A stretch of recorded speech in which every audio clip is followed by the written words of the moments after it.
Hello there, this is Steve Mattis with Actual Infinity. Welcome to another video. It's good to see you here. Thanks for stopping by. In today's video, I want to tell you a brief story that happened to me when I was out walking my dog, Conic. Met someone, thought that there might be a connection for business, potentially, and how that went a little awry. So come on along for the story.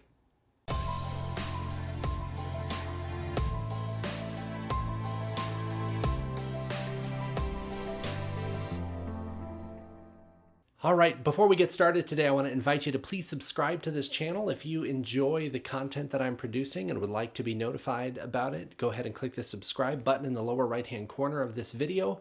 And if you'd like to be notified when I post videos, click the little bell if you're on YouTube next to the subscribe button, and you'll be notified every time I post. This story that I had, I think there's a marketing lesson here. At least there was a reminder for me about how I want to be in my business and in the world as it relates to my business and marketing. I was out walking my dog, Conic, and I ran across these two gentlemen who were walking their dog as well. And we struck up a conversation and we got to talking, and they said, oh, we're neighbors and where do you live and so on and so forth. And we were just having a lovely conversation. One of them said, what do you do for a living? And so I got to tell them that I help entrepreneurs who want better results in their life and in their business and who want love and kindness to lead the way.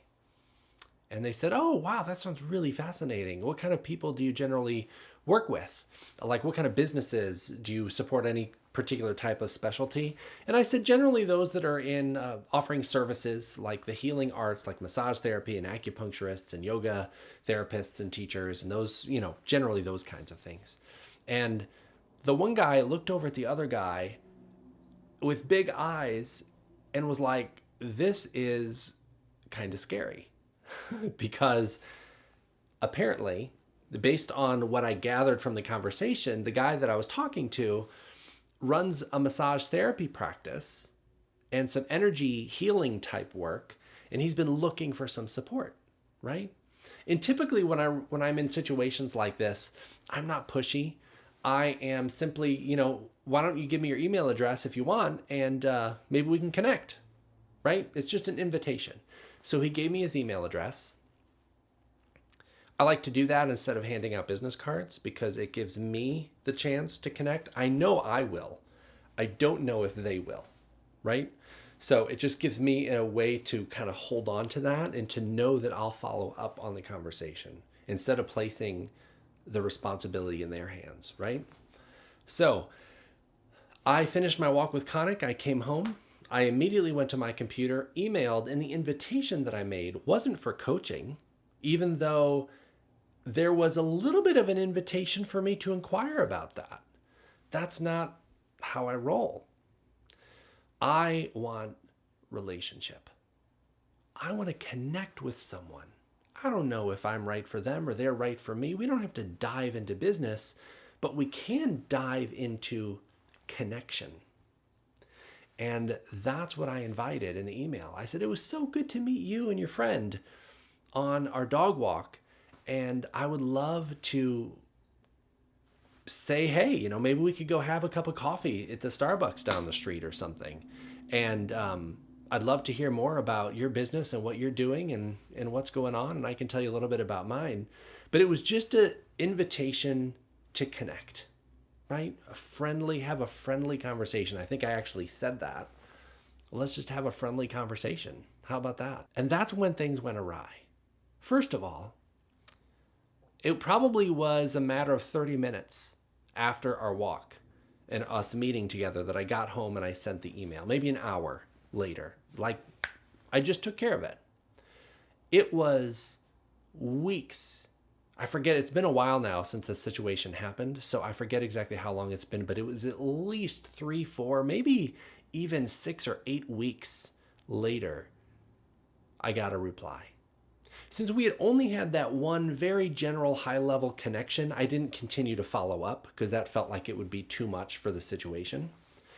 But maybe 8 weeks later, after no response, he sent an email. So I thought, oh, yay, finally. Maybe, emails get lost. People have a lot of email. I get all that. I was hopeful that my invitation would be heard. And I wrote, I kind of tend to exude a lot in my writing and in my speaking because it's how I bring my heart to the table, right? And I shared a lot in my message to him, personal things that I noticed about their dog, using their names, all that kind of stuff. And his email felt like it was a cold email marketing reply back to me, in a way. It was very short, and it said, "Hey Steve, sorry it took so long to get back to you. I'd like to offer you 20% off a massage if you'd like at some point. Really good to meet you. Bye." And he said his name. What? I didn't ask for a massage. I didn't express any interest in a massage at all. We, together in the park walking our dogs, expressed interest in connection, dialogue, not services. We weren't going to talk about services. I didn't offer him coaching at a discount in my first email. He went right for the sale, right? And it was too early. There was no connection. There was no relationship.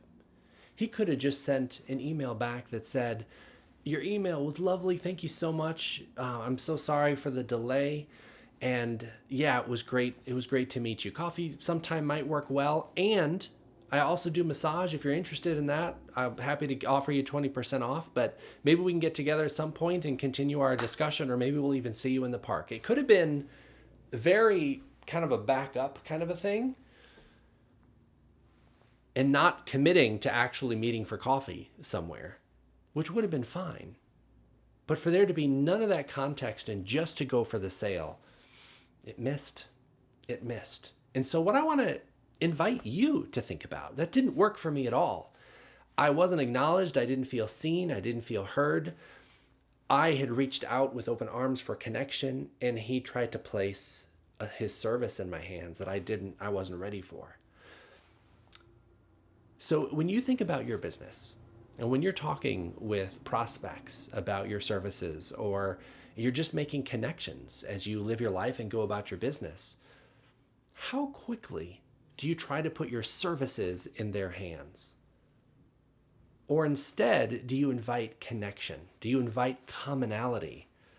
Because when that happens, in my experience, especially in the service industry, it requires some safety and some trust before we're willing to hold someone else's service and consider taking it for our own.